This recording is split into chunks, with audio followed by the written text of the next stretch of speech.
Olá, muito bom dia a todas e a todos, sejam bem-vindas, sejam bem-vindos. Hoje prosseguimos nosso estudo sobre princípios fundamentais da execução, da tutela jurisdicional executiva, sendo que na aula de ontem, na aula mais recente, a gente falava do princípio da nula executio sine titulo e da crise desse princípio no contexto brasileiro, na medida em que existem figuras que não se ajustam com absoluta precisão na definição doutrinária tradicional de título executivo. Então, como a gente mencionou ontem, considera-se título executivo aquele fato, né, escolhido pelo legislador como hábil para, por si só, independentemente de qualquer indagação a respeito da existência efetiva do débito, aquele fato permite por si só a realização de atos executivos pelo órgão jurisdicional, né? Então, considera-se, sob esse ponto de vista, que são elementos essenciais do título executivo a circunstância de haver essa pré-definição legal, ou seja, é o legislador que define o que pode e o que não pode autorizar a execução e não se permite às partes ou ao órgão jurisdicional retirar a eficácia executiva de algo que tenha essa natureza, algo que deva ser assim reconhecido, e também não podem atribuir eficácia de título executivo a algo que não seja assim considerado pelo legislador. Então, alguns chamam isso de taxatividade, outros de tipicidade legal. A expressão que muitos usam em latim, inclusive ontem a gente passou julgados para vocês sobre isso, né? Nullum titulus sine lege, ou seja, não há título executivo sem lei anterior que o defina. E outra característica também considerada pela maioria da nossa doutrina, a doutrina tradicional, a característica essencial do título executivo é aquilo que alguns chamam de abstração ou eficácia abstrata, fenômeno muito bem explicado pelo professor Enrico Túlio Liebmann e aqui no Brasil muito bem desenvolvido pelo grande mestre, professor Cândido Rangel Dinamarco, professor na USP, que tem obras clássicas, né, de processo civil, inclusive sobre execução, tem uma obra magnífica também. Eles falam, né, bastante sobre abstração e eficácia abstrata, explicando que não se admite no curso do processo executivo que se perquira sobre a efetiva existência do débito. Então, a gente mencionou também ontem, na aula mais recente, que esses aspectos, né, permitem dizer que as escolhas políticas definem quem é merecedor, que grupo social, que grupo econômico pode ser merecedor dessa tutela executiva, dessa tutela mais célere, né, porque permite-se que se realizem atos executivos de imediato, sem que antes se perquira sobre a efetiva existência do débito, né? Então, taxatividade ou tipicidade legal e eficácia abstrata seriam essas características essenciais do título executivo. Esses fenômenos, por assim dizer, eles vêm sendo colocados em xeque mais recentemente por, digamos, eu vou apontar aqui 3 aspectos. Um deles eu já mencionei na aula de ontem e hoje eu vou adicionar mais 2. O primeiro aspecto é que novas figuras jurídico-processuais não se ajustam com absoluta precisão àquela definição de título executivo. Então, por exemplo, eu mencionei, a gente leu juntos ali, nós lemos juntos o artigo 297 do CPC, que a decisão que antecipa efeitos da tutela, né, ela não se encaixa com absoluta perfeição, vamos dizer assim, nessa definição de título executivo, porque ali não há nem essa definição tipicidade legal prévia ou taxatividade prévia, porque não vai ser o legislador, mas o juiz que vai avaliar caso a caso, vai valorar caso a caso quem é merecedor da tutela executiva. E também não há essa abstração ou eficácia abstrata. Abstração ou eficácia abstrata. Por quê? Porque o juiz decide sobre a autorização da prática de atos executivos e aquele que ocupa o polo passivo da relação jurídico-processual pode discutir sobre isso na mesma demanda. Então, eu tenho que argumentar para convencer o juiz, eu, credor, por exemplo, que eu sou merecedor da tutela executiva, apesar de não ter um título assim considerado pelo legislador. Eu digo, olha, o meu bem jurídico é importante, há razões que justifiquem a realização imediata de alguma medida executiva, mas alguma cognição por parte do magistrado há a respeito da existência do débito, a respeito da existência do meu direito, né? E aquele que ocupa como réu, como executado, o polo passivo desta ação, imagine uma ação de conhecimento condenatório para o cumprimento de dever de fazer, em que eu peço uma liminar em que o juiz autoriza a realização de atos executivos naquela ação, que não é uma ação de conhecimento pura, portanto, porque os atos executivos realizam-se desde logo, né, na mesma relação jurídico-processual. E aquele que está no polo passivo dessa relação jurídico-processual vai discutir a respeito naquele mesmo contexto, independentemente de uma ação autônoma. Então, não acontece aquela situação que sucede numa execução fundada em título extrajudicial, em que eu tenho dois autos, né? Hoje, na maior parte do Brasil, pelo menos, né, autos eletrônicos, mas ainda hoje a gente tem locais em que há autos físicos, e vocês conseguem visualizar os autos do processo de execução e os autos dos embargos de execução, que, como já mencionei para vocês, os embargos de execução foram previstos pelo nosso legislador como procedimento especial apropriado para que o executado veicule a ação de conhecimento que ele eventualmente tenha contra o exequente. Tá certo? Até aqui a gente falou até ontem, né? Aqui eu estou fazendo uma brevíssima síntese em 2, 3 minutinhos do que a gente falou ontem, né? Então, eu gravei, a gravação, eu subi para o meu canal no YouTube, eu não gostei muito bem do resultado, mas tá bom, dá para entender bem ali, porque ali a gente falou com bastante vagar e profundidade sobre as razões históricas, de direito comparado, etc., que nos trouxeram até aqui. Agora, a nula executio sine titulo, né, esses valores que acompanham a nula executio sine titulo, eles estão em crise não apenas por conta da disseminação da antecipação dos efeitos da tutela, que é apontada por muita gente na nossa doutrina como algo que teria rompido com o dogma da nula executio sine titulo, né? Mas há outras coisas interessantes. Eu vou alinhar duas delas aqui. A primeira consta do artigo 190 do Código de Processo Civil. Por quê? Nós mencionamos ontem também o Código de Processo Civil de 2015 e citamos, né, o artigo 784, caput, inciso 12, que encerra, por assim dizer, aquilo que nós chamamos de taxatividade, né, a ideia de taxatividade legal, que estabelece que são títulos executivos todos aqueles aos quais, por disposição expressa, a lei atribuir força executiva. Disso eu extraio, e há vários julgados nesse sentido, né, que não pode a parte atribuir eficácia executiva, no sentido de criar, por assim dizer, ao Poder Judiciário, né, para o Poder Judiciário, um dever de atuar jurisdicionalmente no plano executivo, com base em algo que a lei não considera título executivo. Então, para citar um exemplo bastante lúdico, vamos até simples, né, até ingênuo, vamos dizer assim, né? Opa, tem 3 pessoas com a câmera ligada, estamos bem, estamos chegando lá. Um dia eu chego lá nos 100% dos alunos. Vamos lá. Vejam, o inciso 3º do caput do artigo 784 diz que é título executivo extrajudicial o documento particular assinado pelo devedor e por 2 testemunhas. Então, imaginem que eu e um de vocês, a gente celebre uma convenção, ou a gente faça, como eu insisti bastante, citei até julgados ontem, né? A gente faça uma confissão de dívida, por um motivo qualquer, mas a gente não tem ali conosco para assinar esse documento, não é? Esse ato documentado em que está sendo veiculada essa declaração de vontade, eu não tenho ali à minha disposição 2 testemunhas. E a gente convenciona, a gente coloca ali na convenção, na confissão de dívida, no instrumento particular de convenção de dívida, que as partes dispensam a assinatura das 2 testemunhas a que se refere o artigo 784 do CPC.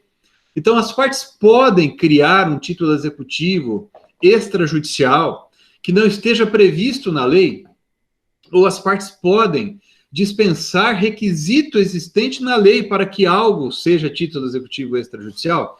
Então, por exemplo, tem títulos executivos extrajudiciais que, de acordo com a lei, só podem ser executados depois de terem sido protestados. As partes podem, de comum acordo, com base no artigo 190 do CPC, elas podem dispensar esse requisito. Vejam o artigo 190, que vocês já estudaram. Eu vou colocar aqui na tela, porque não faz parte exatamente da nossa matéria, então, eventualmente, vocês não estão se lembrando. O artigo 190 do Código de Processo Civil trata das convenções processuais sobre processo, evidentemente, com perdão da redundância, né? Trata das convenções que as partes podem estabelecer para alterar procedimentos, etc. e tal, né? Convencionar sobre seus ônus, poderes, faculdades e deveres processuais. Eu tenho entendido, pessoalmente, eu acho que essa minha opinião tende a ficar vencida.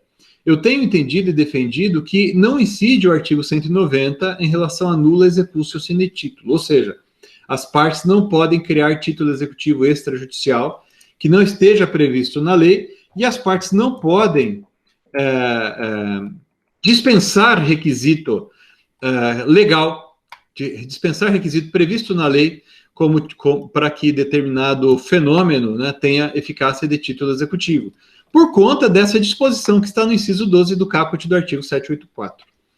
Mas, pessoal, 2 pontos aqui.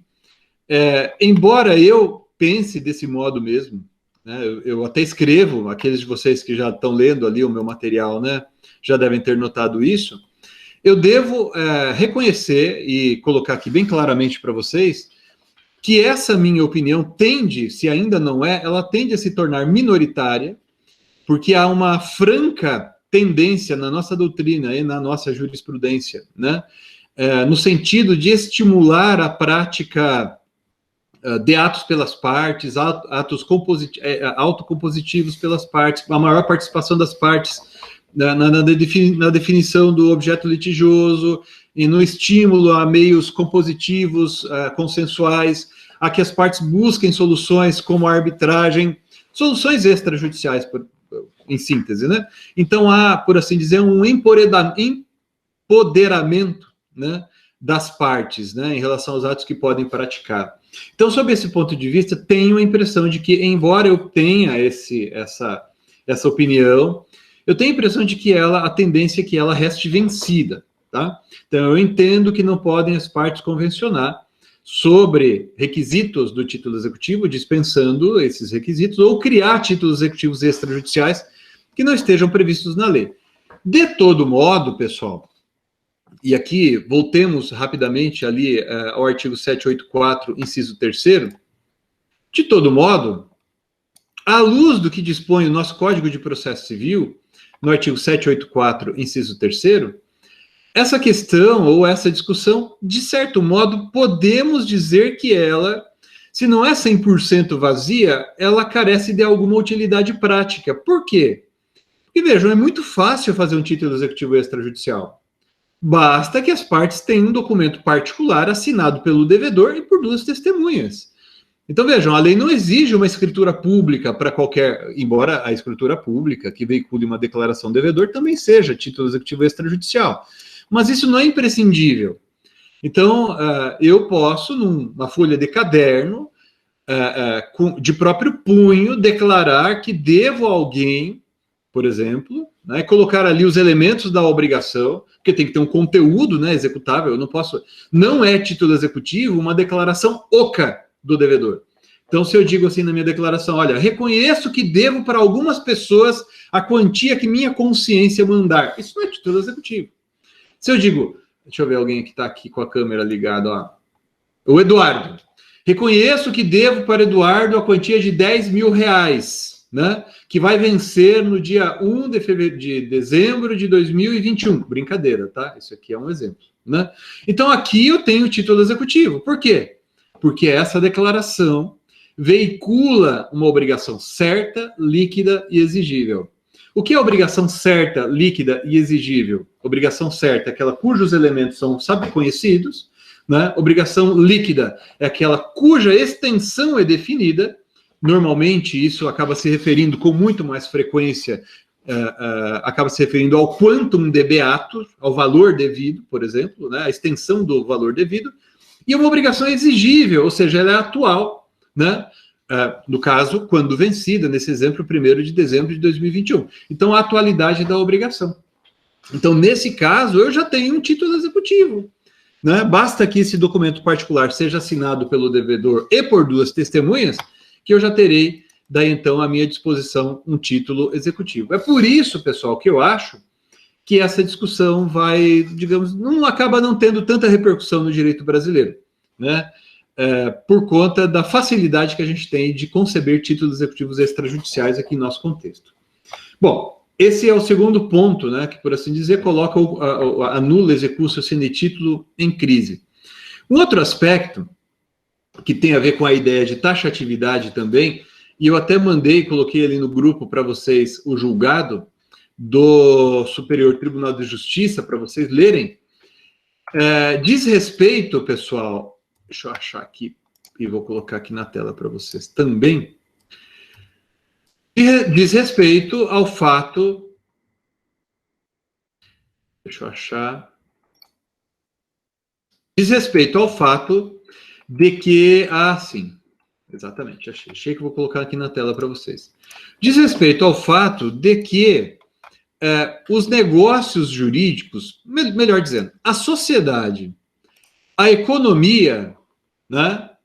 A sociedade, a economia mudam muito rapidamente.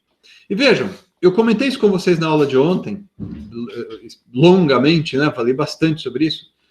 O sistema que se baseia com exclusividade na ideia de nula executio sine título, ele quer restringir os poderes do juiz, basicamente, dar previsibilidade, porque o executado sabe quem pode executá-lo, certo? Porque é alguém que vai ter um título executivo, ele não vai ser pego de surpresa, portanto. E, por outro lado, também, sob o ponto de vista político, é um prêmio, entre aspas, né, dado pelo legislador a determinadas por assim dizer, grupos sociais e econômicos ou aqueles que detêm ou que se encontram diante de determinado contexto, né? Social, econômico, comercial e assim por diante. Tá? Agora, embora seja sendo essa, melhor dizendo, né, a pretensão do legislador de amarrar o juiz, né? É evidente que o legislador não vai conseguir prever títulos executivos extrajudiciais em quantidade suficiente para dar conta da realidade. O legislador, ele nunca consegue abarcar, ainda que seja extremamente competente, habilidoso, etc., ele nunca consegue abarcar, pessoal, a complexidade da vida, a riqueza da vida, as nuances com que a sociedade, a economia vão se transformando, vão evoluindo e acabariam, sob esse ponto de vista, exigindo que o legislador criasse título executivo todo mês, à medida em que situações novas acabam surgindo, né? Esse julgado aqui é interessante, ele é de 2018, tá? Proferido pelo STJ aqui, ó, melhor dizendo, aqui em maio de 2018, né? Em maio de 2018. E ele tratou de um caso paradigmático, pessoal, que diz respeito ao contrato eletrônico. Nesse caso aqui, era um contrato eletrônico de mútuo assinado digitalmente, né? Mas não tinha assinatura de duas testemunhas.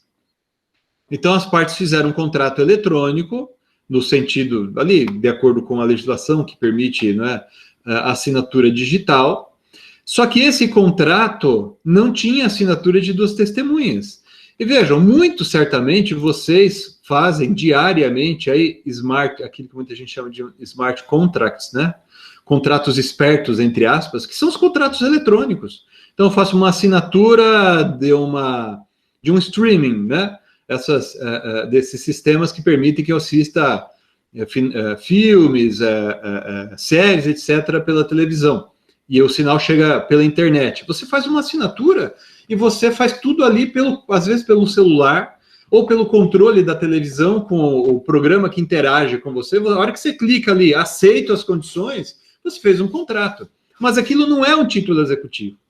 É interessante que a gente não se preocupa tanto com isso. Por quê? Porque esses, por assim dizer, contratos espertos, né, a expressão traduzida, que são muitos desses contratos modernos, eles têm uma espécie de autotutela, grosso modo, né? Por quê? Porque o próprio sistema já contém em seu bojo mecanismos que facilitam a realização do direito daquela empresa, por exemplo. Então, você entra no sistema ali de streaming, faz assinatura, o teu plano é X, né, e você vai pagar, por exemplo, R$20 por mês, R$30 por mês ou R$50 por mês, né? Se você deixa de pagar, ele corta o sinal, né? Então, muitos desses contratos funcionam assim, então por isso a gente acaba discutindo muito pouco a eficácia de título executivo desses negócios que nós celebramos eletronicamente, porque eles se autotutelam, né? É uma espécie de autotutela executiva. Mas nesse caso aqui, dessa decisão que eu estou colocando aqui para vocês, eu vou pedir para vocês lerem a íntegra depois, já está lá no Classroom, tá bom? Eu já coloquei ali para vocês, ontem, inclusive, para vocês lerem. Prevaleceu, não é uma decisão unânime, não há julgado, não há uma jurisprudência pacífica do STJ a respeito disso. Esse aqui é um julgado paradigmático, que talvez mais para frente a gente pode dizer que se tornou um precedente. Por enquanto, há algumas decisões no mesmo sentido, mas não há uma jurisprudência uníssona no sentido em que se manifestou a maioria aqui do STJ, tá? Então, o ministro que se tornou relator vencedor aqui, dono do voto vencedor, que é o ministro Sanseverino, ele coloca tudo aquilo que a gente comentou com vocês até ontem, que o rol é numerus clausus, etc., né? Diz que a lei, que a jurisprudência, em algumas situações, acaba dispensando a presença de alguns requisitos, quando não há oposição à existência do débito, e de fato há mesmo, né? Há alguns julgados, né?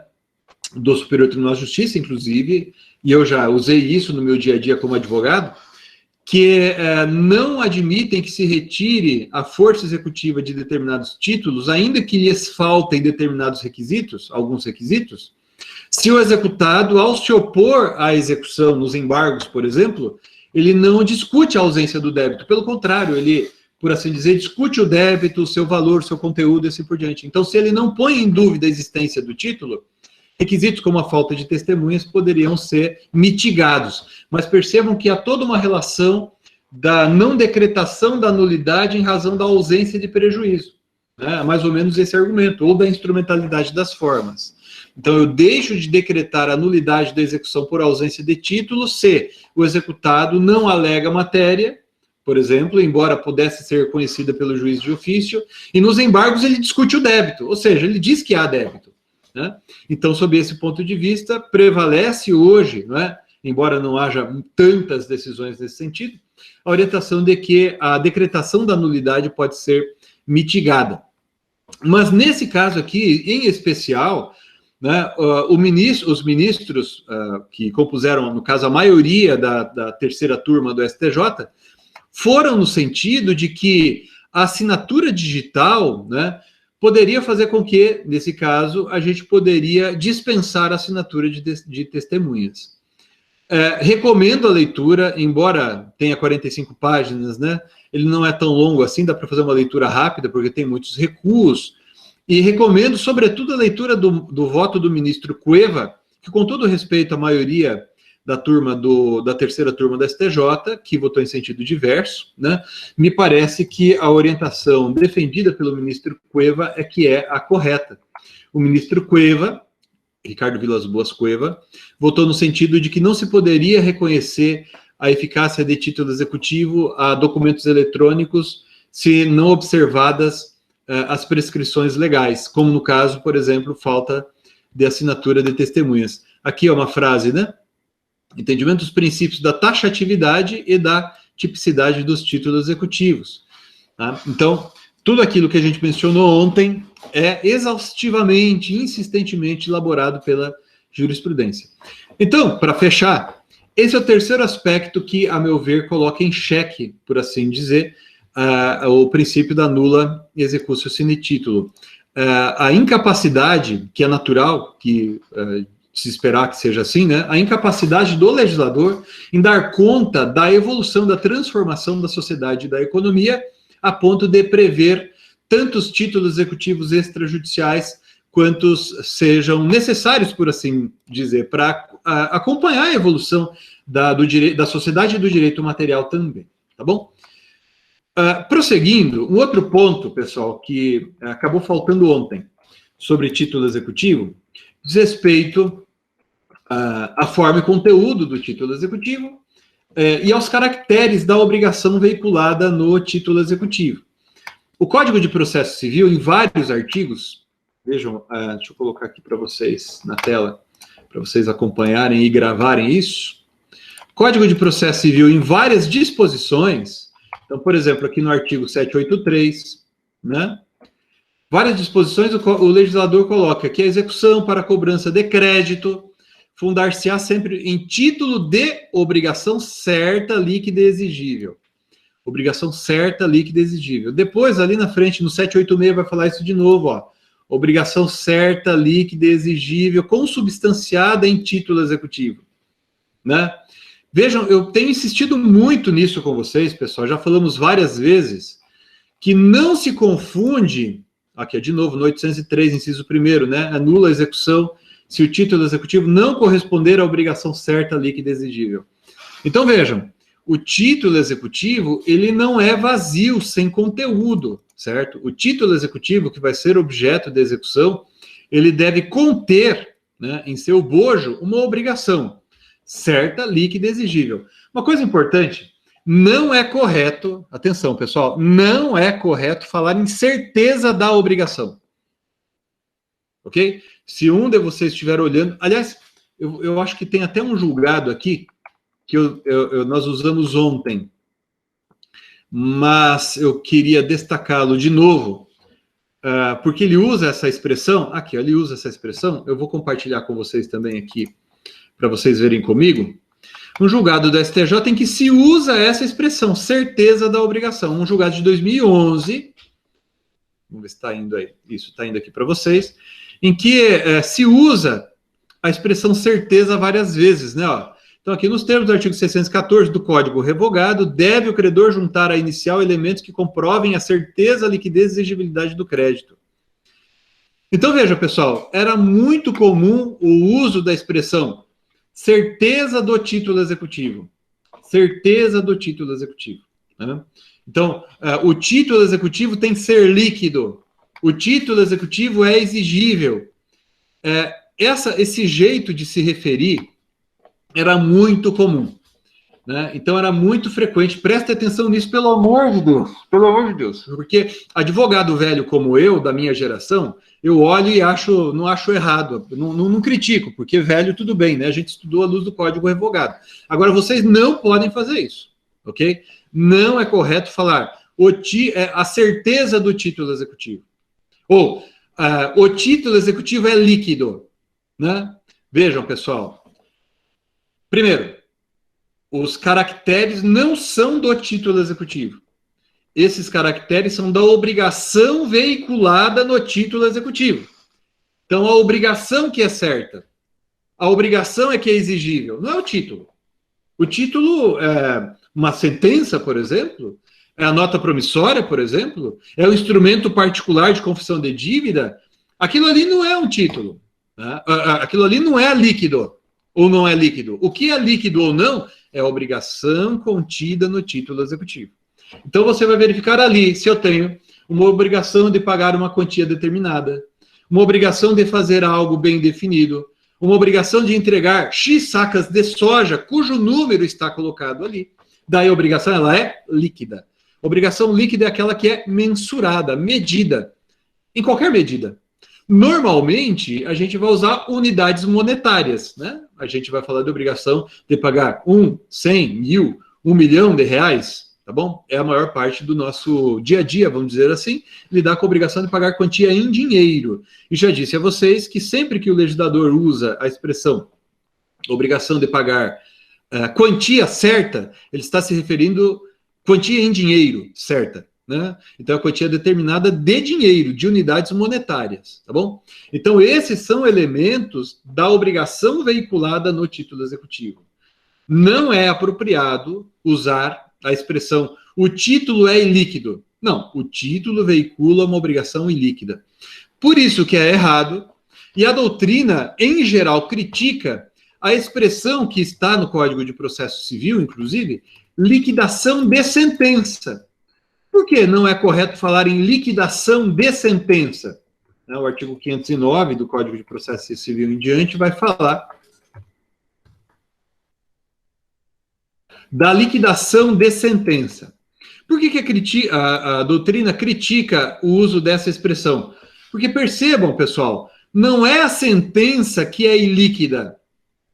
Não é a sentença que é ilíquida. A sentença, ela não é líquida nem ilíquida. A sentença é a sentença. O que pode ser ilíquida é a obrigação veiculada na sentença. Então, embora o legislador tenha se referido aqui à liquidação de sentença, né?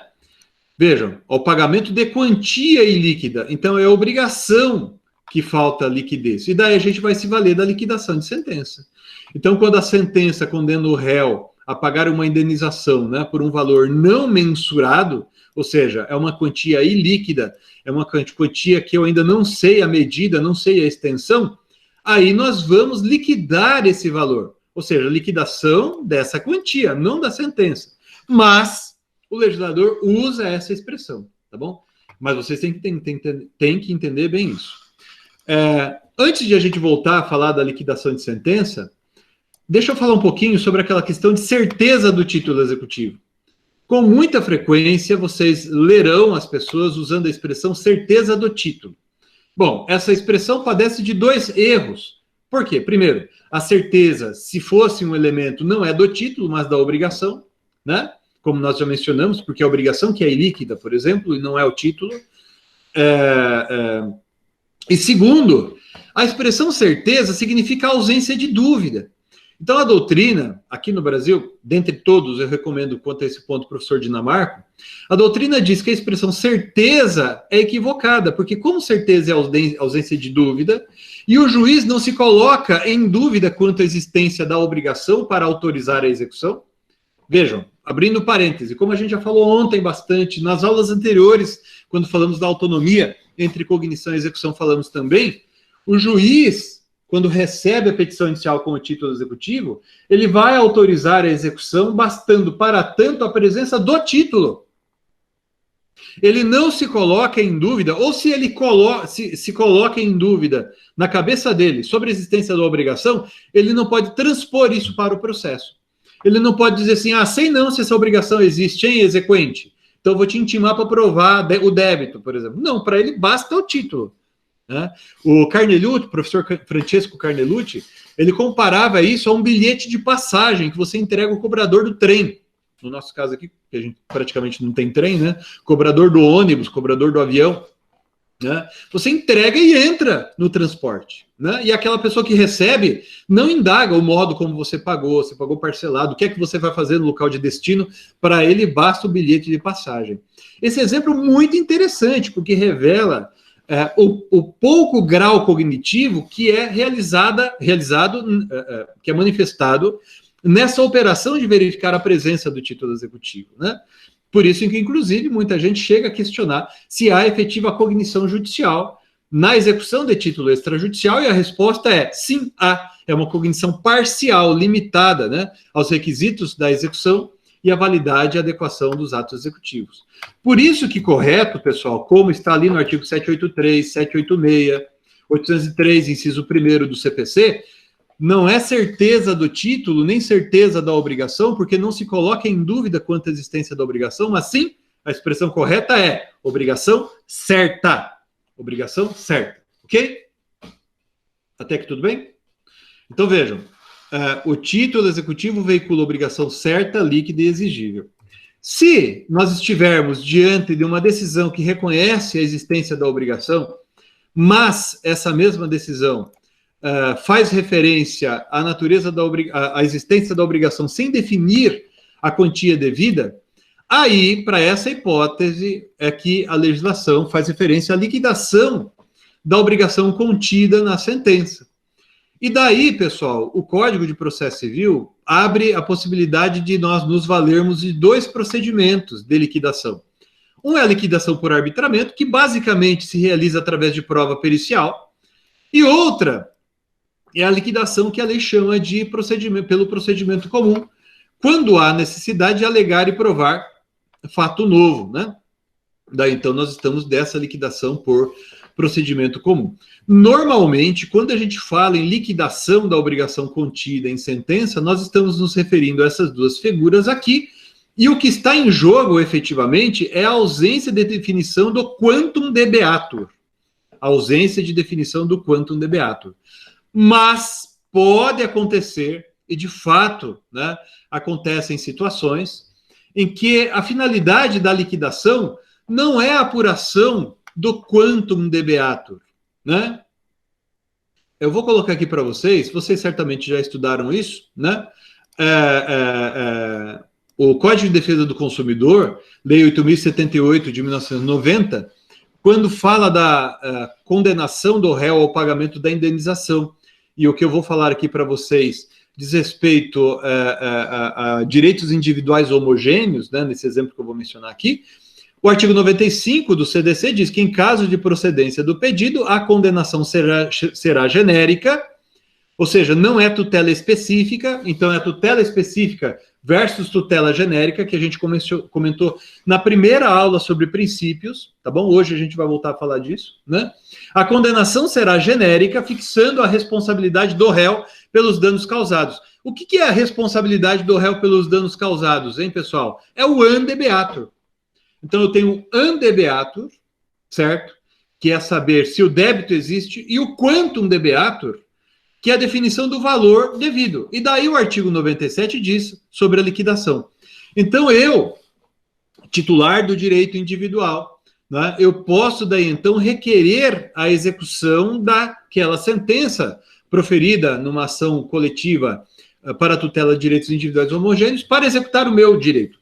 Agora, o que pode suceder, pessoal, e de fato acontece, é que essa liquidação aqui referida, quando ela é promovida pelo titular do direito individual, ou seja, liquidação individual da sentença coletiva, atenção para isso que eu vou falar para vocês, hein, pessoal?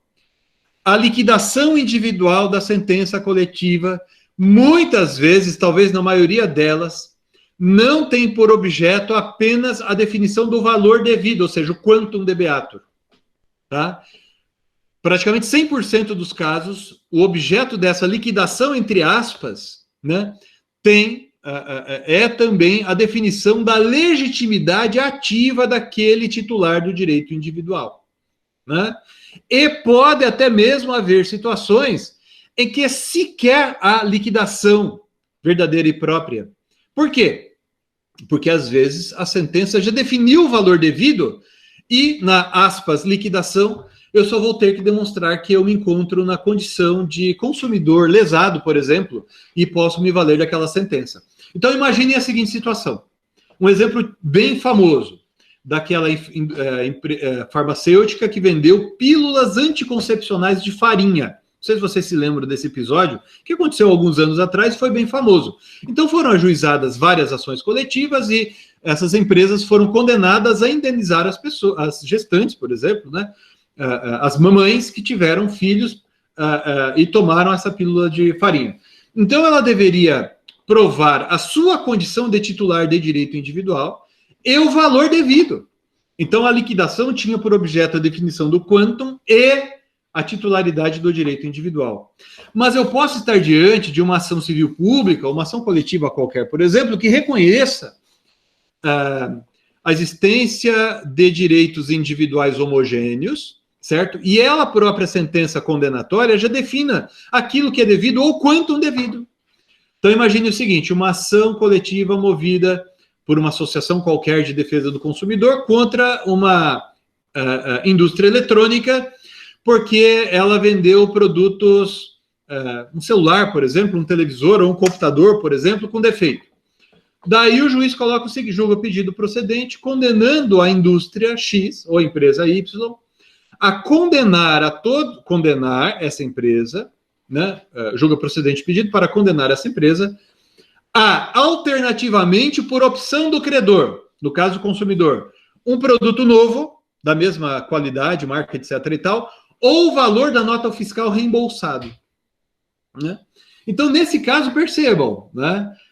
Ou até um valor definido, o valor de R$4.000, que é o valor da avaliação do bem. Ele pode até, eventualmente, pode chegar à conclusão de que já é possível colocar isso na sentença. Então, nesse caso, a aspas liquidação terá por objetivo apenas a apuração da existência da titularidade do direito individual deste consumidor. nesse exemplo que eu estou mencionando, mas poderia ser um outro tipo de exemplo também, tá bom? Então, vejam, com isso a gente fala, a gente, digamos assim, eu consegui ter a impressão, né, de apresentar ali uma teoria geral dos títulos executivos para vocês. A gente vai aprofundar essa matéria depois. Nesse primeiro momento, a gente está falando apenas dos princípios, né, da nula executio sine título, das situações em que se admite execução sem título. E nesse caso aqui, acabamos de falar dos caracteres da obrigação veiculada no título executivo, né? E com isso eu dou por encerrada essa parte, e a gente já vai abrir agora a segunda parte da aula, em que eu vou falar com vocês sobre tipicidade e atipicidade das medidas executivas. Vocês já devem ter percebido, eu não uso com frequência slide, etc., mas nesse caso aqui eu vou usar, pessoal, porque eu vou mencionar vários dispositivos legais, e para a gente não ficar parando, tá certo? Em relação a todos eles, e para que vocês tenham eles à disposição na tela do computador para vocês, é que eu vou usar esse material, e daí vocês podem ir dando print na tela para vocês, daí então, poderem, né, e daí então depois lendo, né, lerem esses artigos, tá bom? De que vamos falar agora então aqui, pessoal? Vamos falar da tipicidade e da atipicidade das medidas executivas. Tipicidade e atipicidade das medidas executivas, tá bom? O que significa isso, basicamente? A gente vai retomar aqui, mas a título introdutório, né? Estamos falando aqui das medidas de que se pode fazer uso no curso de uma ação com o propósito de obter o bem devido. Essas medidas executivas, elas podem ser definidas, né, de antemão pelo legislador.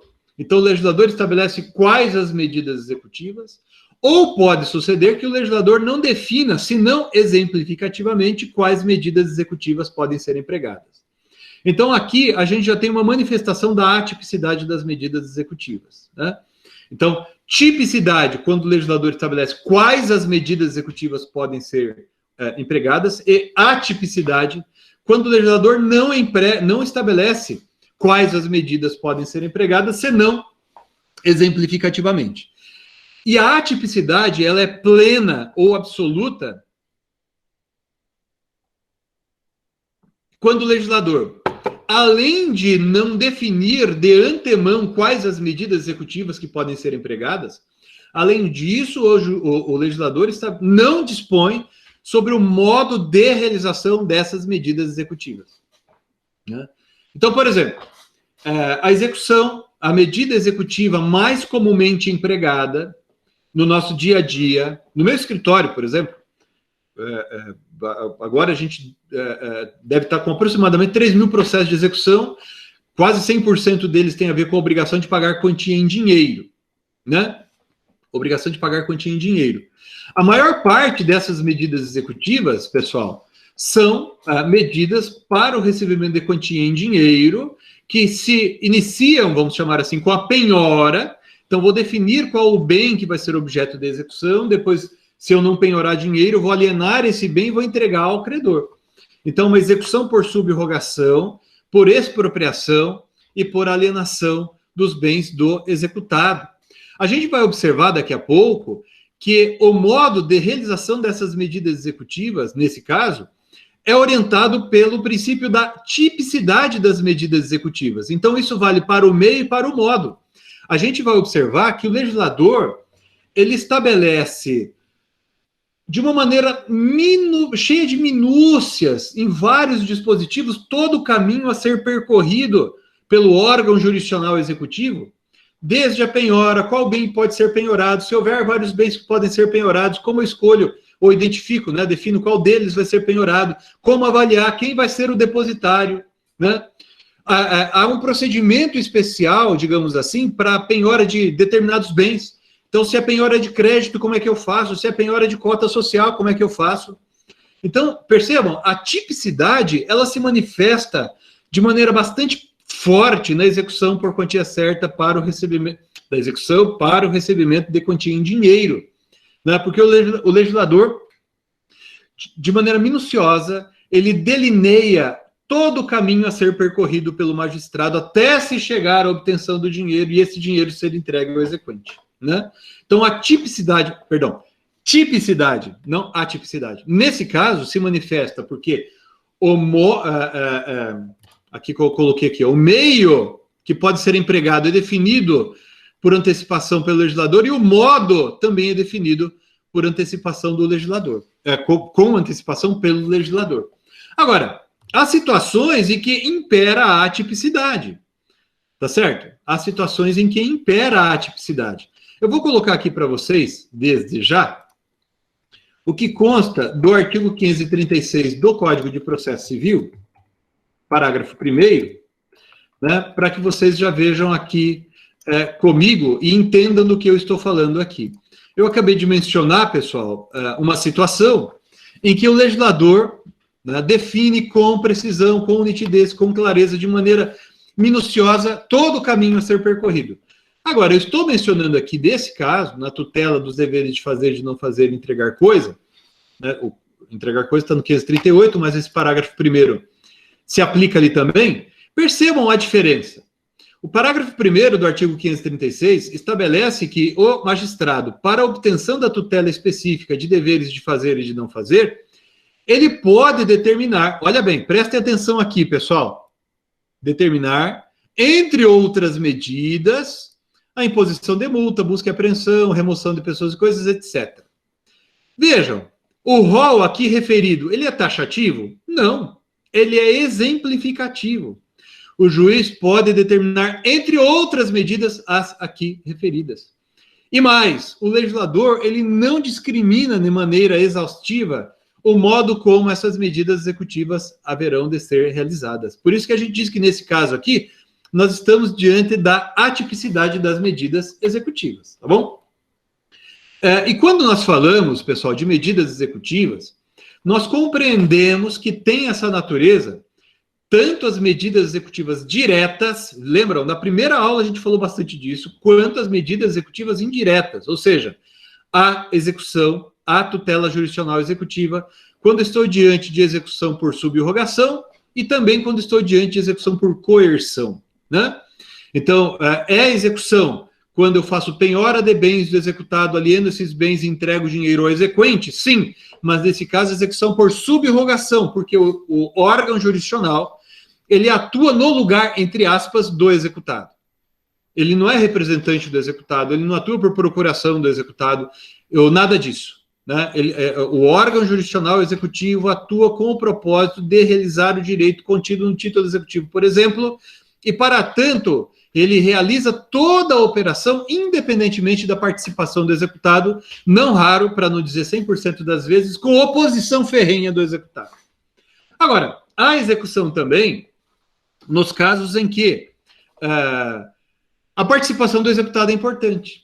Seja porque é indispensável a participação do executado, porque sem a participação dele eu não consigo obter aquilo ali, né? Então, a obrigação de fazer infungível, por exemplo, então o executado é quem tem que ir lá e fazer aquilo, o executado é quem tem que ir lá e não fazer aquilo, né? Seja porque isso é indispensável, porque sem a participação do executado eu não consigo ir adiante, né? Eu dependo dele, senão não realizo nada disso. Então, imagine, por exemplo, se uma autoridade pública se nega a observar o comando contíguo em uma sentença. Não vamos falar aqui da tutela mandamental e do crime de desobediência, que é outro assunto, mas eu preciso da atuação daquela pessoa, ela que tem a chavinha, vamos dizer assim. Então, nesse caso, eu posso me valer de medidas coercitivas com o propósito de compelir aquele executado a cumprir a obrigação. Então, às vezes, eu dependo disso. Agora, há outras situações que, embora eu não dependa disso necessariamente, eu poderia chegar ao bem devido por outros caminhos, em razão da natureza do bem jurídico envolvido, a lei autoriza o manejo de outras medidas, que não as meramente subrogatórias. O melhor exemplo, pode haver outros, mas o melhor exemplo é a execução de alimentos, né? Execução de prestação alimentícia. Então, imagine ali, o devedor, uma pessoa que tem dever de pagar a pensão alimentícia mensal de, por exemplo, R$5.000. Exemplo, né? deixe de pagar uma parcela, deixe de pagar a segunda parcela mensal. Chegamos agora aqui no mês de abril, o sujeito não pagou janeiro, fevereiro e março, né? Então já deu 15 mil reais. Daí o credor dos alimentos, ou a credora dos alimentos, te procura e diz assim, poxa, eu não consigo pagar aluguel, eu não consigo fazer compra no mercado, eu não consigo pagar a mensalidade escolar, porque o devedor da pensão alimentícia não paga os alimentos. Daí você diz assim, bom, eu tenho dois caminhos, e você vai perguntar para a credora ou credor, você tem dois caminhos. Eu posso entrar por um caminho cobrando o dinheiro, através de medidas judiciais que me permitam localizar o patrimônio, dentro do patrimônio do executado, o dinheiro, ou um bem que eu vou alienar para transformar em dinheiro, tá? Então, vamos chamar isso aqui de alternativa A. E eu tenho a alternativa B, que é a seguinte, eu movo a execução, considerando que é dever de pagar a pensão alimentícia, o executado vai ser citado para em 3 dias pagar, e se não pagar pode ir preso, prisão civil, medida coercitiva. Veja, eu não posso chegar ao dinheiro independentemente de eu usar a medida coercitiva. Posso, de repente eu faço uma penhora online, por exemplo, o executado tem aplicações financeiras, mas em razão da natureza do bem jurídico envolvido, alimentos, pensão alimentícia, a lei autoriza, a lei prevê, nesse caso, em nível constitucional, inclusive, a possibilidade de empregar a medida coercitiva, talvez a mais grave do nosso direito, que é a prisão civil, né? Então, vejam, não há uma correlação absoluta entre medida executiva que pode ser empregada e bem jurídico, né? Depende de caso a caso. Mas, fechando parênteses e voltando, a medida coercitiva, prisão civil, pessoal, ela é também uma medida executiva, porque eu não posso dizer que a prisão vai substituir a prestação, porque não substitui mesmo, né? O artigo 528 do Código de Processo Civil, aliás, textualmente, né? No seu parágrafo 5º, olha só que interessante, é até estranho a gente ter que ter escrito isso no código, né? Vejam ali, o parágrafo 5º do artigo 528. O cumprimento da pena de prisão civil não exime o executado do pagamento das prestações vencidas e vincendas.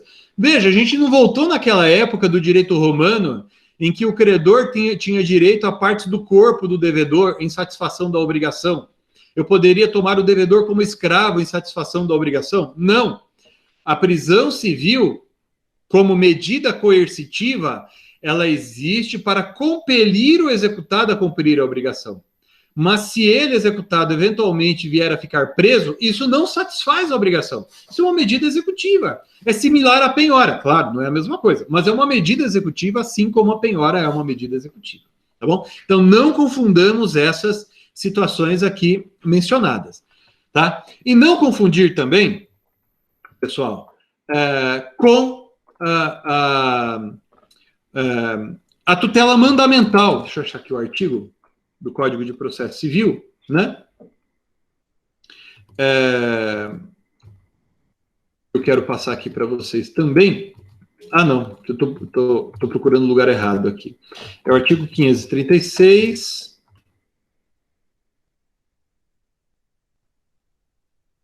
Parágrafo 3º. Aqui, ó. O artigo 536, parágrafo 3º, faz referência à tutela mandamental. Há muita controvérsia sobre a natureza dessa figura, mas fundamentalmente, bem basicamente, para aquilo que nos interessa aqui, pessoal, nós vamos considerar a tutela mandamental, que é aquela materializada em uma ordem do juiz, cujo desrespeito gera crime de desobediência, né? Tem autores que, ao invés de usar o conceito de tutela mandamental desse modo, eles falam de uma maneira diferente. Eles falam assim, a tutela mandamental ocorre sempre que o juiz se valer de medida coercitiva. Essa parcela da doutrina não admite a execução indireta ou execução por coerção como tutela jurisdicional executiva, daí muda o conceito de tutela mandamental, né? Mas tutela mandamental, basicamente, o conceito, digamos assim, mais clássico, tradicional de tutela mandamental, é aquela materializada em uma ordem do juiz cujo descumprimento gera crime de desobediência. Bastante comum em mandado de segurança, né? Aquela ação constitucional.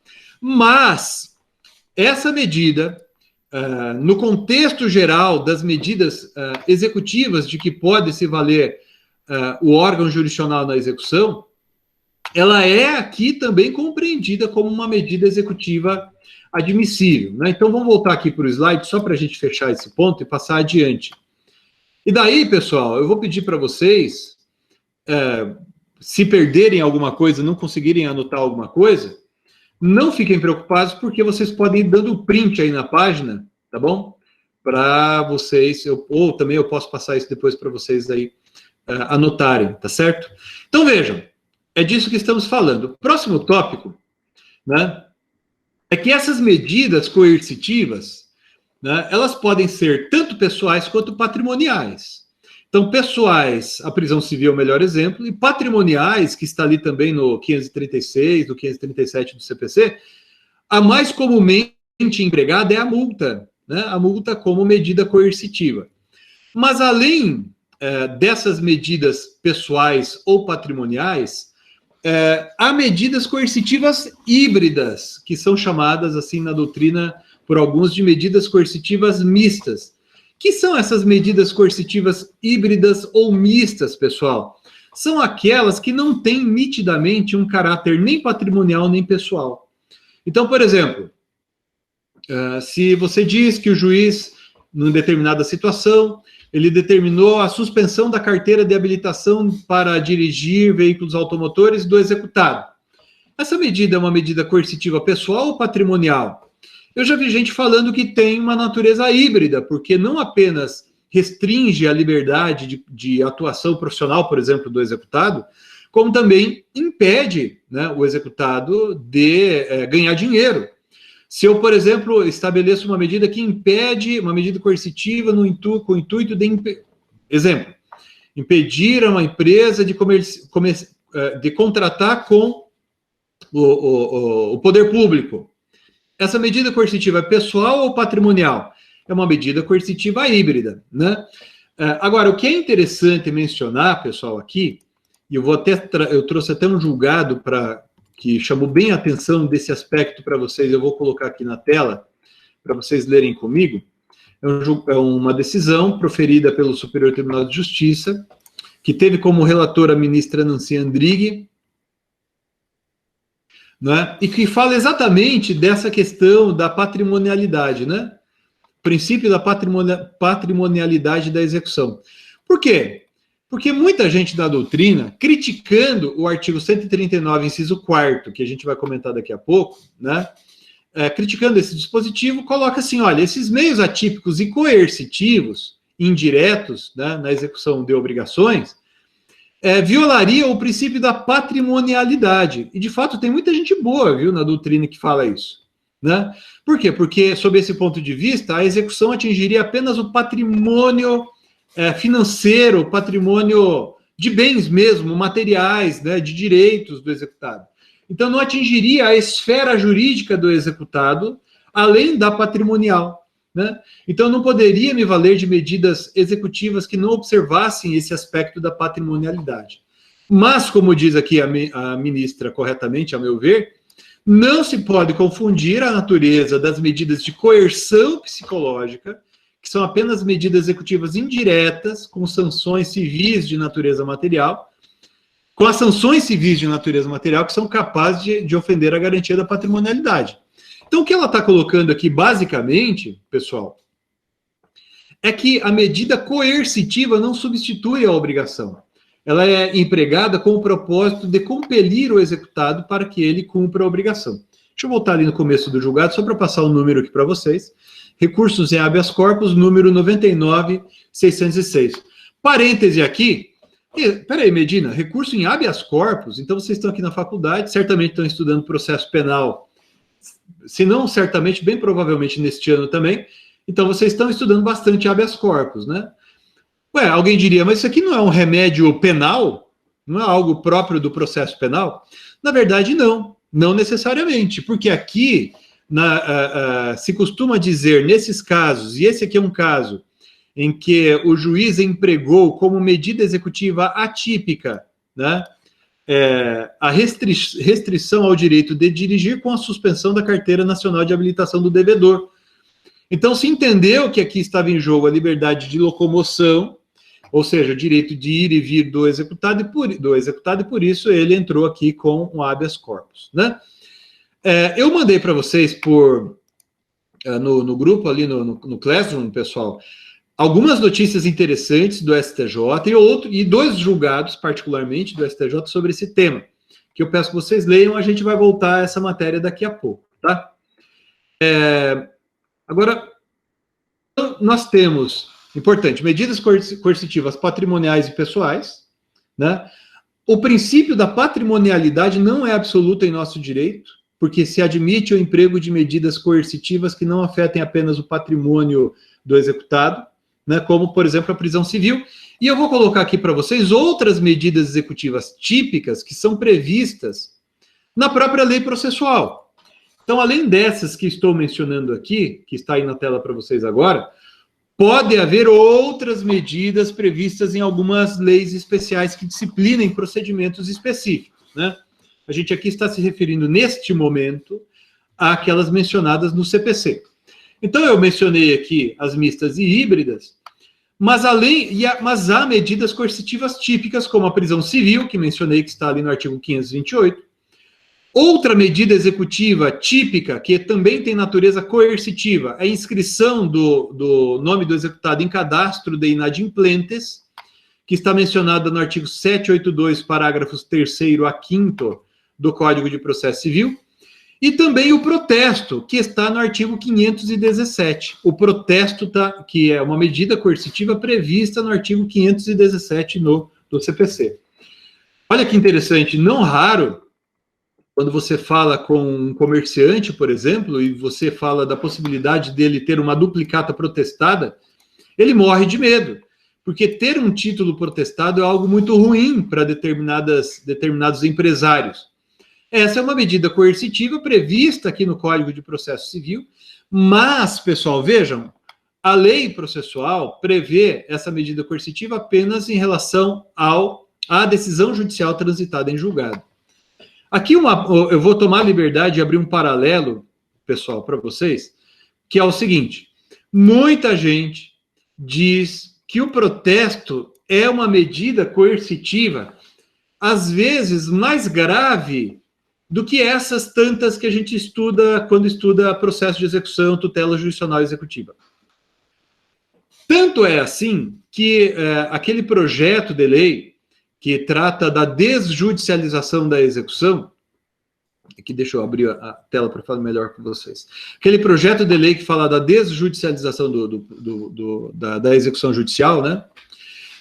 Ele menciona a alta efetividade do protesto como medida coercitiva para justificar aquele projeto, né? Fala assim, todo mundo que vai fazer uma execução perante o tabelião, que é o agente de execução, de acordo com aquele projeto. Eu peço a vocês, o vídeo está disponível, né? Está ali na minha página para vocês assistirem de novo. A gente falou bastante disso na aula, né? Então eles dizem, olha, essa alteração é justificada porque o projeto o protesto do nome do executado é uma medida coercitiva que faz com que os devedores cumpram a obrigação. No CPC isso é bastante tímido.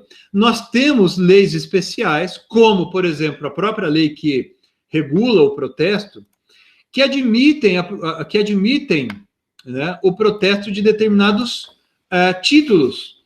Então vejam aqui a lei 9.492 de 97, que foi alterada já não faz tão pouco tempo assim, é a lei que fala do protesto, para incluir entre os títulos sujeitos ao protesto as certidões de dívida ativa, né? As certidões de dívida ativa da União, dos Estados, do Distrito Federal, dos municípios. Então, se o executado deixa de cumprir uma obrigação veiculada numa CDA, a certidão de dívida ativa municipal, por exemplo, essa CDA pode ser levada a protesto. E daí os defensores do protesto dizem, né, que isso é uma medida mais eficiente, vamos dizer assim, do que a ameaça de ajuizar a ação de execução, o executado ser citado no processo executivo e tal. Ora, se isso é assim, né, talvez fosse o caso de a gente alterar o artigo 517 do Código de Processo Civil, ou adicionar ali um parágrafo no artigo 517 do Código de Processo Civil, para admitir o protesto em relação a outros títulos que não apenas a decisão judicial transitada em julgado. Então, se o protesto é tão efetivo assim, por que a gente não admite, por exemplo, numa execução fundada em título executivo extrajudicial, caso o executado não pague em 3 dias e não opõe embargos, ou o executado não pague em 3 dias e os embargos sejam recebidos com efeito suspensivo? São exemplos, né? A gente pode discutir em que circunstância o protesto vai ser admitido ou não vai ser admitido, mas a gente pode empregar também isso como uma medida, a gente poderia empregar também isso como uma medida executiva, uma medida coercitiva, né? Então, essas medidas coercitivas típicas previstas na lei processual, tá certo? Então, aqui só para eu voltar, colocar na tela de novo onde a gente parou. Pois bem, pessoal, e há também aquela que é a mais comum, a mais frequentemente empregada, e que vocês certamente vão usar a miúde no seu dia a dia, que é a execução por subrrogação ou execução direta, né, em que os atos executivos são realizados pelo magistrado e seus auxiliares. Na verdade, são realizados pelo aparato jurisdicional. Veja, são várias as classificações possíveis. Eu vou usar aqui, eu vou apresentar para vocês aquela que é mais comumente empregada na doutrina. Então, vocês deem um print aí na tela para visualizar bem isso e compreender bem esses fenômenos aqui. Eu não vou passar em todos esses artigos, vocês anotem e leiam, por gentileza, esses artigos depois, mas me interessa agora que, nesse momento, vocês entendam que são essas medidas. Então, a doutrina faz a classificação em medidas executivas por expropriação, por desapossamento e por transformação. Que são essas medidas executivas? Por expropriação, como o próprio nome diz, é aquela que tem por finalidade tirar um bem da propriedade do executado, né? A gente vai ver que essa expropriação pode se dar por expropriação simples, né? Quando eu penhoro dinheiro, e daí eu já entrego o dinheiro ao credor, ou por conversão dos bens em dinheiro. De todo modo, nós veremos que nesses casos há uma espécie de transferência forçada do bem para o exequente, né? A execução, a execução por expropriação, antes disso, né? Ela se manifesta na execução para o recebimento de quantia em dinheiro, tá certo? Ela vai nos ocupar aqui algumas aulas, porque tem várias especificidades que merecem atenção, como nós veremos no momento oportuno. Por desapossamento, a execução para entrega de coisa, que se dá por emissão na posse, em se tratando de imóvel, ou busca e apreensão, em se tratando de coisas móveis, fundada em título judicial ou em título extrajudicial. E a execução por transformação, por sua vez, ela ocorre, pessoal, quando não é mais possível a tutela específica de um dever de fazer, de não fazer ou de entregar coisa. Hipótese em que nós vamos converter a prestação devida em pecúnia, em dinheiro, em dever de indenizar por perdas e danos, hipótese em que a gente vai calcular o valor devido. E daí essa execução, por isso a expressão usada pela doutrina é execução por transformação. A prestação que originalmente era a prestação de fazer se transforma em obrigação de pagar quantia. A prestação que originalmente era de entregar coisa se torna, doravante, obrigação de pagar quantia em dinheiro. Por isso, nós falamos, a doutrina usa a expressão execução por transformação. Além dessas, há outras medidas executivas que são também, pessoal, interessantes, são também medidas subrrogatórias. Por que medidas ou de execução direta? Por quê? Porque são medidas em que o órgão jurisdicional realiza a prestação devida pelo executado, né? Por isso a gente usa diretamente, execução direta, ou subrrogação, porque o órgão jurisdicional realiza aquilo que o executado deveria fazer. Então vamos citar aqui 3 exemplos. O primeiro, que a gente tem também ali na execução de alimentos, né, é o desconto em folha. Então, em relação às prestações vincendas, o juiz já estabelece na sentença que a sua satisfação se dará com o desconto do valor mensal, por exemplo, da pensão alimentícia na folha de pagamentos ou na folha salarial do executado. Isso está no artigo 527. Um outro exemplo é a intervenção judicial à empresa, que está ali no artigo 102 da Lei 12.529 de 2011, que é a lei que fala da execução das decisões do CAD mas, como nós veremos oportunamente, pode ser empregada como medida executiva subrogatória atípica também, né? E há ainda, eu deixei por último, vocês pensaram que eu tinha pulado, mas foi intencional, a decisão que substitui a declaração de vontade como medida executiva. Isso é interessantíssimo. A sentença substitutiva de declaração de vontade do devedor como medida executiva. Por quê?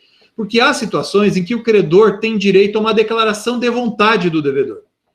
Então, imaginem, por exemplo, vocês estudaram, eu posso estar enganado, mas suponho que deve ter sido no ano passado, né, quando vocês estudaram contratos, vocês devem ter estudado o contrato de compromisso de compra e venda. O que é o contrato de compromisso de compra e venda de imóvel, né? Disciplinado pelo Decreto 58 de 1937, pela Lei 6766 de 1979, né? Eu tenho compromissário comprador, compromissário vendedor, e o compromissário vendedor assume o dever, assume a obrigação de fazer a escritura pública definitiva no momento X, na data convencionada, normalmente após o compromissário vendedor, o compromissário comprador ter pago todas as parcelas, ou pelo menos uma quantidade significativa das parcelas do preço. Nesse caso, qual é a prestação devida pelo compromissário vendedor, comprometente vendedor? É declarar a vontade dele, né? Ele vai lá e faz a escritura pública de compra e venda, e faz daí a venda efetiva, e não apenas o compromisso de compra e venda. Veja, se o devedor, nesse caso, compromissário vendedor, não faz a escritura pública definitiva de compra e venda, e presentes os requisitos previstos em lei, o credor pode mover uma ação, um procedimento especial, chamado de ação de adjudicação compulsória. Tá? Essa é a ação especial prevista na lei para essa hipótese. Agora, se isso não estiver ali presente, né, ou faltar algum requisito exigido pela lei, o credor pode, daí, então, mover a ação para o cumprimento de declaração de vontade não emitida, do dever de prestar declaração de vontade não emitida, que está ali no artigo 501 do CPC. E se o juiz julga procedente o pedido, a sentença vale, a sentença substitui aquela declaração de vontade que deveria ser prestada pelo vendedor, compromissário vendedor, né? Então, a própria manifestação de vontade, manifestação do juiz na sentença vale como ato executivo. Então, é também uma medida executiva subrogatória, ok? Pois bem, pessoal, agora, vocês se lembram, ali atrás eu falei para vocês, olha bem aqui para vocês entenderem onde nós estamos. Voltem ali no slide. Nós temos a execução por expropriação, execução por quantia certa, execução por desapossamento, execução para entrega de coisa, e transformação quando a tutela específica não foi possível, daí nós vamos para perdas e danos, né, assim chamada execução genérica, né? A execução por expropriação, agora sim, vejam, acompanhem aqui comigo, com atenção, por favor, ela pode se manifestar de 3 maneiras, pessoal. E aqui eu coloquei, por isso que eu quis colocar aqui para vocês nesse material, para vocês verem, né? Dão um print e guardem isso aí consigo, depois escrevam no caderno ou onde vocês gostam de escrever isso daí, leiam os artigos. A primeira hipótese se dá com a transferência judicial do bem penhorado para o próprio exequente, que é chamada de adjudicação. Ok? Então, veja, na execução para... Atenção aqui, pessoal, uma coisa. Prestem muita atenção nisso que eu vou falar aqui para vocês agora. O primeiro ato executivo, como regra, na execução para o recebimento de quantia em dinheiro, é a penhora. O que é a penhora? Penhora é o ato executivo que define o bem do executado, que sofrerá os atos executivos que se realizarão na sequência. Ok? Então, penhora é isso. Penhora é como se fosse um carimbo, certo? Eu marco o bem. Ó, a penhora não transfere a propriedade do bem, o bem continua do devedor. A penhora não tira o bem necessariamente da posse do devedor, tá? Embora, de acordo com a lei como regra, deveria ser assim, porque o juiz, nós vamos nomear um depositário que vai conservar esse bem. ok? Mas a penhora, na essência, apenas define qual bem vai ser objeto dos atos executivos.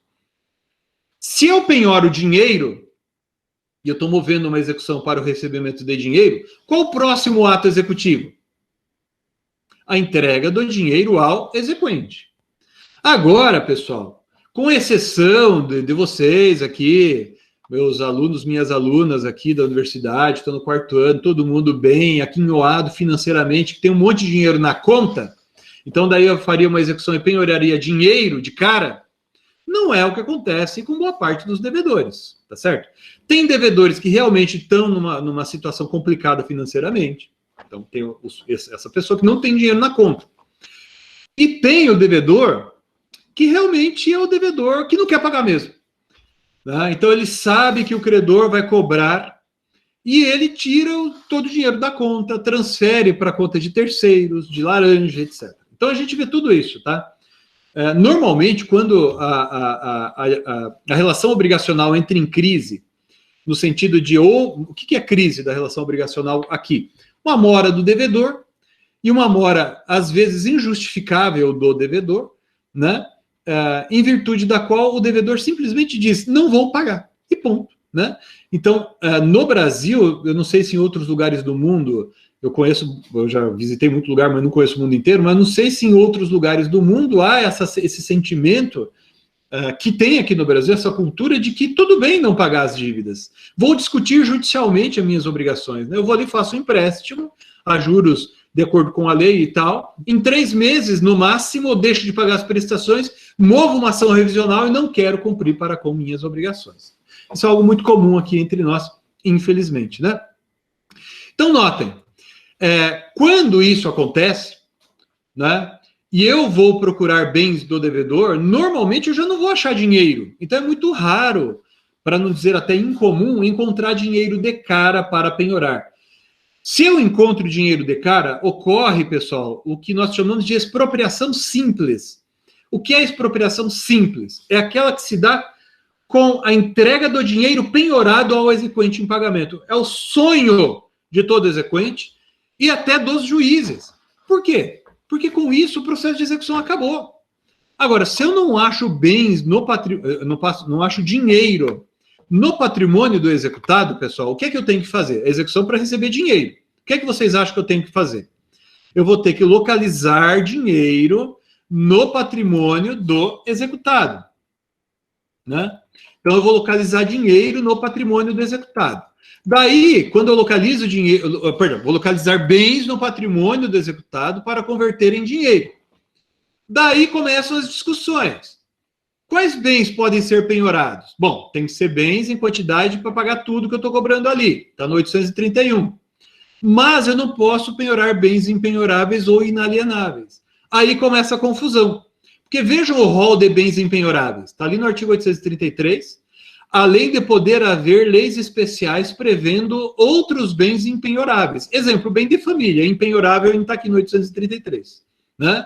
Agora, imaginem, por exemplo, a impenhorabilidade de vencimentos. Né? Impenhorabilidade de salário.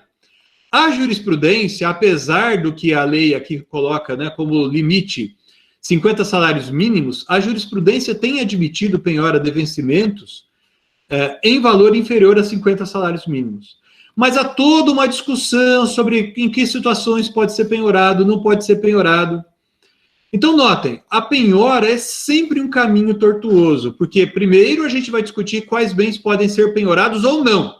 É uma questão, aqui no 833, pessoal, atenção, estamos diante de uma questão relacionada à validade da penhora. Agora, imaginem que você, exequente, ou o juiz, você é o juiz da causa, e as partes colocaram ali para você 2 bens que podem ser penhorados. Isso pode acontecer. Ou seja, eu vou definir não se a penhora é válida, mas se a penhora é adequada. Daí o artigo 835 do CPC estabelece a ordem da penhora.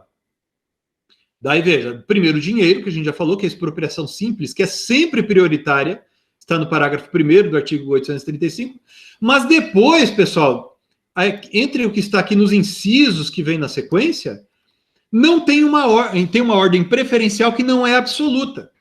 Então, por exemplo, por que eu tenho que penhorar bens imóveis antes de bens móveis em geral? Não necessariamente, às vezes, a penhora de bens móveis em geral é muito mais efetiva que a de imóveis, porque dependendo do bem imóvel, eu vou conseguir vender. Perdão, olha, parêntese, eu mesmo falei que é errado usar a expressão vender, hein? Porque venda é só venda convencional, contrato de compra e venda. Em juízo, na execução, não há venda, há uma alienação judicial forçada. Venda só com consentimento do vendedor. E o executado proprietário do bem não vende nada aqui. O bem é tirado dele, ponto. Né? Então, o bem é alienado. Qual o bem aqui que é de mais fácil alienação? Às vezes é um semovente. Eu tenho uma execução, que o meu escritório ajuizou ali no estado de Santa Catarina, em que a gente penhorou um cavalo de raça do executado que valia mais de R$1 milhão. E quando a gente fez a penhora desse bem, nesse caso, né, que de acordo com a classificação de bens, né, embora haja toda uma discussão em torno dos animais como sujeito de direito, inclusive, né, ou seja, se os animais não são coisa, eles seriam sujeitos de direito, etc., um assunto muitíssimo interessante, mas cabeças de gado, por exemplo, cavalo para procriação, por exemplo, como era esse caso aqui, né, são classificados como os bens semoventes, tá certo? Não é igual ao animal de estimação. Né? Eu, inclusive, escrevo sobre isso, né? Teve um caso muito curioso que circulou na internet e tal, numa execução fiscal, tramitou na Justiça Federal, foi empenhorado um gatinho do executado, e eu lembro de ter visto o edital de arrematação do gatinho. Deu vontade, eu que gosto de bicho, né? Eu gosto de cachorro, de gato, eu fiquei muito bravo com isso, né? Quando eu vi aquilo ali, né? Ficou um troço muito feio. Mas, enfim, então percebam, aqui a gente está falando da penhora. Aí, pessoal, dependendo da penhora, eu vou passar aqui na tela para vocês, lugar da penhora, modificações da penhora, a gente vai estudar isso aqui tudo. Então, aqui, ó, penhora de dinheiro em aplicação financeira. Aqui o código está falando da penhora online, né? Que antigamente era Bacenjude, agora Cisbajude. Daí depois, penhora de créditos vai ter um procedimentozinho. Penhora de cotas vai ter outro procedimentozinho. Penhora de empresa ou semoventes, né, vai ter outro procedimento específico. Percentual de faturamento da empresa vai ter outro procedimento. Penhora de frutos e rendimentos. Daí depois avaliação, parará. Aí aqui a gente começa, veja, até agora a gente só penhorou. Às vezes, pessoal, a gente fica anos num processo, discutindo por 2, 3 anos, se aquele bem pode ser penhorado ou não pode, e assim por diante. A adjudicação é colocada aqui como a primeira medida executiva satisfativa. Por quê? Porque com a adjudicação, pessoal, né, o exequente recebe em pagamento o próprio bem penhorado. Então, a lei coloca no artigo 876 do CPC como uma faculdade do exequente. Vejam, eu, exequente, eu tenho o direito de obter a tutela do direito lesado. Ficou redundante aqui, né? Eu tenho o direito de obter a tutela do bem lesado. Então, eu tenho o direito de receber dinheiro. Agora, imagine um caso, que então eu sou credor aqui de R$100 mil, e fiz a penhora de um carro de luxo bem bonito. Fiz a penhora, o carro foi avaliado em R$200 mil, por exemplo, ou até R$100 mil. Eu olhei ali e falei assim, esse carro está bem avaliado, o valor, eu acho até que vale isso mesmo. Eu, exequente, se quiser, posso receber aquele bem em pagamento. Como é que eu faço isso no processo de execução? Através da adjudicação, né? Então, daí o exequente pode requerer que esses bens lhe sejam adjudicados. Os bens penhorados vão ser adjudicados ao exequente, né? A adjudicação, pessoal, se você quiser encontrar algo parecido no direito material, parece com a dação em pagamento. Agora, se a adjudicação não for de conveniência do exequente, aí a gente vai à alienação, né?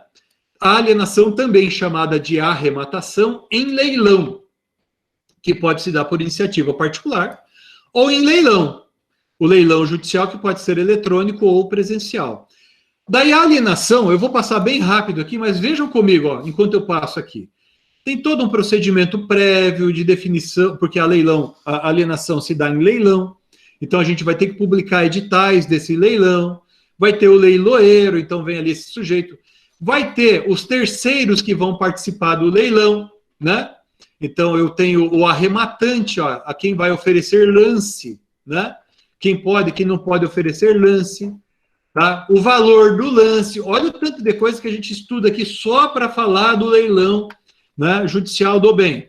Vai, daí lá no artigo 903 ainda, tem um monte de coisa aqui. O artigo 903 vai falar da possibilidade de desfazimento do leilão, né, da alienação. Ela pode ser invalidada, pode ser considerada ineficaz, ou pode ser dissolvida ou resolvida, né, nos casos aqui mencionados. Mas, nesse caso aqui, eu vou entregar o dinheiro ao exequente, o dinheiro obtido com esse leilão. Tá certo? Então, todo o caminho aqui bastante longo, né? Para daí, por fim, chegar aqui a satisfação do crédito, que a gente vai estudar também adiante.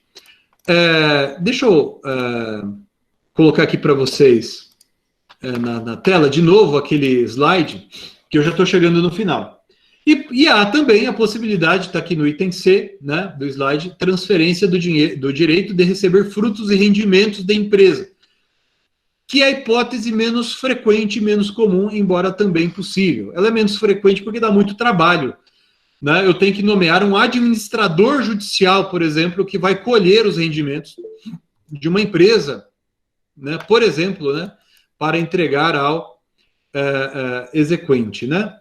Não, desculpa, Gabriel, é que eu acabei, a alienação por iniciativa particular ou em leilão judicial eu mencionei um pouquinho antes ali, quando citei o Código de Processo Civil, no artigo, é que eu passei bem rápido, artigo 879. Deixa eu só colocar aqui para você lembrar, e vocês lembrarem, desculpa se eu passei rápido, mas viu, pessoal, se der certo, eu vou colocar depois esse vídeo aqui na minha página lá, para vocês assistirem, se tiverem interesse, assistir de novo.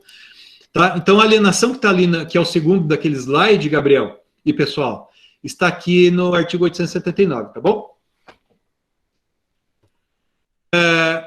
Pois bem, pessoal, então agora nós vimos, com isso, todas as medidas executivas que podem ser empregadas, tá certo? E agora, o que significam, então, esses princípios da tipicidade e da atipicidade das medidas executivas? Eu falei para vocês, quando eu falei de títulos executivos, que um sistema que se baseia, e preste atenção, eu estou acabando, mas eu peço a vocês atenção para esses minutos finais aqui, que é importante.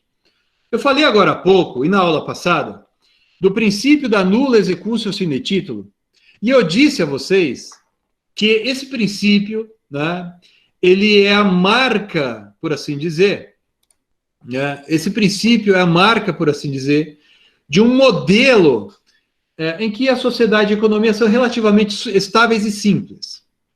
Né? Então, os contratos, o modo de satisfação das obrigações e tal, isso aqui tudo é mais ou menos, eu posso classificar e colocar em caixinhas, né, em nichos. E isso vale também para as medidas executivas que podem ser empregadas. Porque quando eu estou diante de uma sociedade pouco flutuante, em que os bens são definidos, as relações são bastante claras, então eu consigo estabelecer determinadas medidas executivas e vinculá-las a bens jurídicos, né, de modo que eu consigo ter um procedimento típico, né, que dê conta de toda a complexidade das relações socioeconômicas que podem emergir e ser levadas ao processo. Né? Podem carecer de tutela jurisdicional executiva. Agora vejam, na nossa sociedade, pessoal, sobretudo nos últimos, sei lá, vou colocar aqui 50 anos, tudo muda muito rapidamente e tudo é extremamente complexo. Tudo muda muito rapidamente e tudo é extremamente complexo. Se isso já era assim 50 anos atrás, a Constituição de 88 reconheceu isso expressamente e nos últimos tempos, isso vem mudando muito mais rapidamente ainda. Então, pessoal, nesse contexto em que o grau de variação, de complexidade, de rapidez em que a sociedade vai mudando é muito intenso, nesse contexto, o juiz não tem, a lei não tem condições, o legislador não tem condições de estabelecer todas as medidas executivas adequadas. Diante dessas condições, e eu vou colocar aqui o último slide, o penúltimo slide do dia aqui para vocês, em que a gente vai experimentando essa evolução da tipicidade gradativamente para a atipicidade das medidas executivas, né? Então, isso se deu, né, lá atrás, antes da reforma de 1994, prevalecia o princípio da tipicidade das medidas executivas em nosso direito. Isso vem mudando, né? Primeiro com o artigo 84 da CPC aqui, mas não é CPC, aqui é 84 do CDC, Código de Defesa do Consumidor. Vou colocar isso aqui errado, porque eu vou colocar certo. Senão alguém de vocês pode, de repente, ser induzido em erro. É 84 do CDC, Código de Defesa do Consumidor, que é uma lei de 1990, que já previa a atipicidade das medidas executivas, e isso foi levado ao CPC de 73 com a reforma de 94. E isso foi implementado no Código de Processo Civil em relação à tutela dos deveres de fazer e não fazer entrega de coisa, em que a preponderância da atipicidade das medidas executivas. Agora há pouco, inclusive, a gente leu ali o artigo 536, parágrafo 1º do CPC. Agora, em relação, pessoal, à tutela dos deveres de pagar quantia em dinheiro, ainda prepondera a tipicidade das medidas executivas. Ou seja, prepondera aquela ideia de que eu tenho que percorrer o caminho da penhora, avaliação do bem, depósito do bem, alienar o bem em leilão judicial, e etc, etc, daí entregar o dinheiro ao credor. Agora, diante desses problemas todos que nós temos enfrentado, dessa alta mutação da sociedade do direito material, o legislador de 2015 previu no artigo 139, inciso 4º do Código de Processo Civil, né, a atipicidade das medidas executivas também em relação, né, a obrigações pecuniárias. Deixa eu tirar da tela aqui, ou melhor, deixa eu colocar na tela que eu tinha tirado da tela o slide, para deixar isso aqui bem sedimentado para vocês, que eu achava que estava compartilhando e não estava. Agora estou de novo aqui compartilhando, agora corrigido, que é 84 do CDC, né? Então, toda essa evolução aqui é muito importante. Hoje, em relação à tutela dos deveres de fazer e não fazer, prevalece a atipicidade. Isso está no artigo 536 do CPC, parágrafo 1º, que a gente leu agora há pouco. Mas, em relação ao dever de pagar quantia, prevalece ainda a tipicidade das medidas executivas, e não a atipicidade, né? Agora, com a reforma, com o CPC de 2015, previu-se no artigo 139, inciso 4º, a possibilidade, pessoal, do emprego de medidas atípicas também em relação ao dever de pagar quantia em dinheiro. Vejam o que diz o artigo 139, inciso 4º do CPC. O juiz pode determinar todas as medidas indutivas, coercitivas, mandamentais ou subrogatórias necessárias para assegurar o cumprimento de ordem judicial, inclusive nas ações que tenham por objeto prestação pecuniária. Muito se controverte até hoje na doutrina e na jurisprudência sobre os critérios a serem empregados, pessoal, para se estabelecer essas medidas executivas atípicas a que se refere o artigo 139, inciso 4º do CPC. Eu coloquei aqui nesse quadro para vocês, e a gente volta a falar dele na aula que vem, porque aqui a gente já está estourando o nosso tempo. Eu coloquei aqui nesse quadro para vocês aqueles que são estabelecidos como os mais importantes pela jurisprudência. E eu coloquei aqui com base em 2 julgados, tá? Que vocês podem depois ler a íntegra deles, né, posteriormente, né? Primeiro, existência de indícios de que o devedor tem patrimônio apto a cumprir a obrigação a ele imposta. Então, parece que o devedor tem patrimônio. Então, não é um devedor insolvente, um devedor quebrado, um devedor falido. Não adianta você usar uma medida coercitiva se é evidente que o devedor não tem patrimônio, né? A decisão tem que ser fundamentada com base nas especificidades constatadas, e aqui vai incidir o 489 do CPC, né? Então, o juiz vai ter que justificar as circunstâncias do caso, etc. A medida atípica deve ser utilizada de forma subsidiária, ou seja, eu primeiro tenho que exaurir as medidas executivas típicas, não achei bens penhoráveis, ou os bens penhoráveis tem muitas preferências sobre os bens, então eu não consigo penhorar esse mesmo bem, né? Dada a menção de que foram promovidas diligências à exaustão para a satisfação do crédito e observância do contraditório e o postulado da proporcionalidade. Proporcionalidade aqui, pessoal, significa pura e simplesmente a observância do artigo 805 do Código de Processo Civil. Máxima efetividade da execução versus menor restrição possível. E para finalizar, eu vou colocar aqui para vocês um exemplo, apenas para registro, né, de um caso que eu achei bem interessante, uma decisão de 2 anos atrás, mais ou menos. Então vejam aqui um julgado de final do mês passado. Olha só que interessante, né? Da terceira turma do STJ, relator ministro Moura Ribeiro, foi publicado em 6 de abril, então decisão recente, né? Tem mais ou menos um mês aí de que ela foi proferida. E olha só que interessante, nesse caso aqui, não vamos falar da íntegra, a execução já ultrapassou 28 anos. Então, o processo de execução já durava quase 30 anos. E daí, no caso, se discutiu sobre o emprego dessas medidas coercitivas, né? Daí o ministro faz referência àqueles requisitos que mencionei ali para vocês, tá certo? Pessoal, espero que vocês tenham entendido, né, a matéria. É muita coisa, né? Por isso eu fiz questão de usar aqui com vocês, né, esses slides aqui para vocês irem registrando o número dos artigos. Tem muita informação aqui. Revejam esse vídeo aqui com essas informações. Eu espero ter passado aqui uma orientação geral sobre tipicidade e atipicidade das medidas executivas. E só uma curiosidade, a atipicidade das medidas executivas foi uma das teses que eu defendi na minha tese de doutorado, que eu defendi em 2001, né? Então, antigamente, isso faz 20 anos, não se falava em atipicidade das medidas executivas. E eu quase apanhei na banca falando desse tema. Eu não defendia que deveria haver a atipicidade. Eu disse, olha, é apenas uma constatação.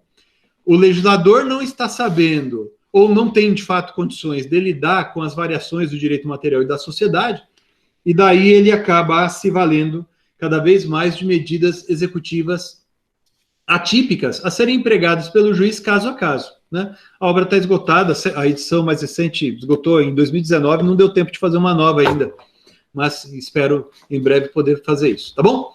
Pessoal, obrigado, eu vou interromper a gravação aqui, fico à disposição depois para perguntas, dúvidas que vocês tiverem. Obrigado, um abraço.